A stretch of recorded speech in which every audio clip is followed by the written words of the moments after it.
Hello everyone and welcome to our YouTube channel target for IQ.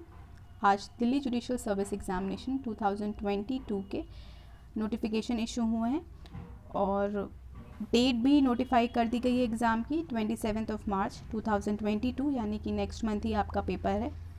लगभग एक महीने का टाइम है। तो और क्योंकि सिलेबस भी चेंज हुआ है, नए एक्ट ऐड हुए हैं, तो यहाँ पे एक महीने का हमारा जो टारगेट है वो बिल्कुल प्री ओरिएंटेड होगा। तो अभी हम यहाँ सिलेबस भी प्री का डिस्कस करेंगे, क्योंकि अभी हमें प्रीलिम्स के हिसाब से चलना है, तो यहाँ हम सारी चीज़ें प्री के हिसाब से देखेंगे। पहले कुछ चीज़ें जो है ये नोटिफिकेशन में जो इंपॉर्टेंट चीज़ें दी गई हैं उनको यहाँ डिस्कस कर लेते हैं। ओके, सो ये नेगेटिव मार्क पहला पॉइंट जो है वो आपकी टोटल 123 वैकेंसीज़ हैं। अभी इसका हम फर्दर क्लासिफिकेशन देखेंगे कि जनरल और SC ST के लिए कितनी सीट्स हैं। 25% नेगेटिव मार्किंग, दैट इज़ 1/4।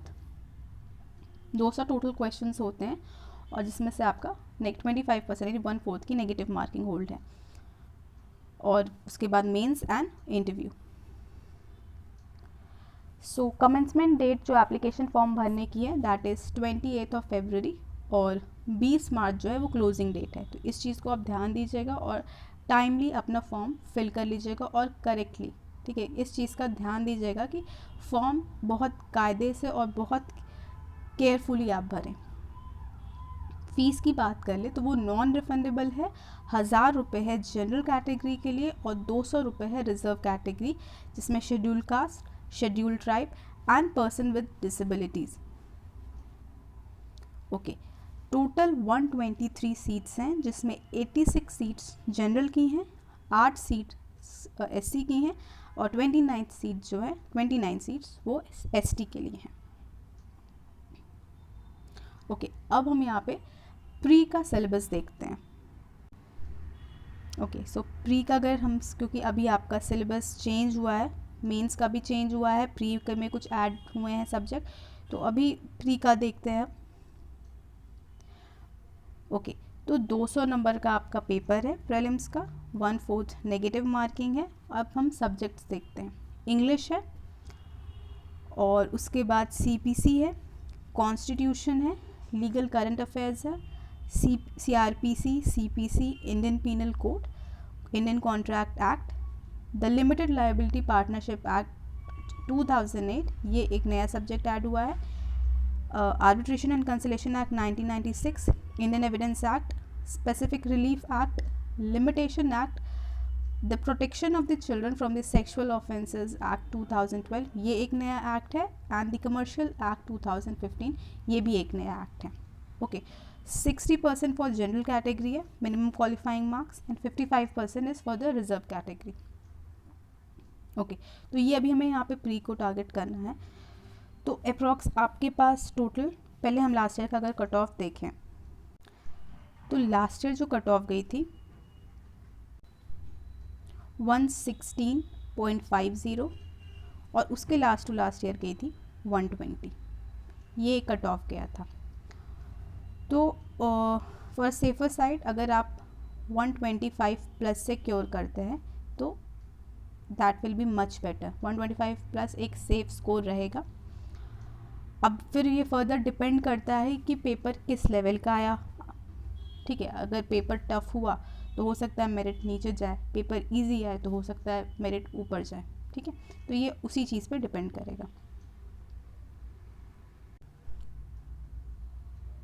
तो एक बार हम फिर से सब्जेक्ट्स देख लेते हैं। इंग्लिश है, English knowledge of the objective type legal problems, ठीक है। लीगल करंट अफेयर्स हैं, the constitution of India, CPC, CRPC, IPC, Indian contract act, limited liability partnership act 2008, ये एक नया एक्ट है, the arbitration and the consolation act 1996, evidence act, specific relief act, limitation act, the protection of the children from the sexual offences act 2012, ये भी एक नया act है, and the commercial code act 2015, ये भी एक नया एक्ट है। ओके, तो 200 नंबर्स के पेपर होंगे आपके, जिसमें से 1/4 की नेगेटिव मार्किंग होगी। ये ध्यान में रखना है। तो क्वेश्चंस आपको बहुत केयरफुली अटेम्प्ट करने होंगे, क्योंकि यहाँ पे नेगेटिव मार्किंग है। नाउ अब हम ये देख लेते हैं कि हमारा अप्रोच क्या रहेगा।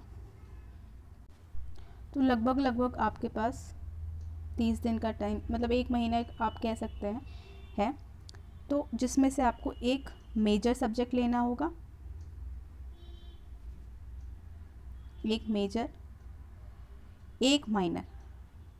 आप इसको कंजिक्यूटिवली नहीं लेके चल सकते हैं क्योंकि टाइम ज़्यादा नहीं है। आपको 2 सब्जेक्ट, एक मेजर और एक माइनर साथ लेके चलना होगा। अगर आप एक ख़त्म करके दूसरा उठाएंगे तो वो एक बहुत टाइम टेकिंग प्रोसीजर हो जाएगा। उसके बाद आपको अराउंड 1 घंटा जो है, जिसमें से आपको आधा घंटा करंट अफेयर्स को और आधा घंटा स्टैटिक पोर्शन को देना होगा, क्योंकि दिल्ली जुडिशल सर्विस में स्टैटिक से भी कुछ क्वेश्चंस आते हैं।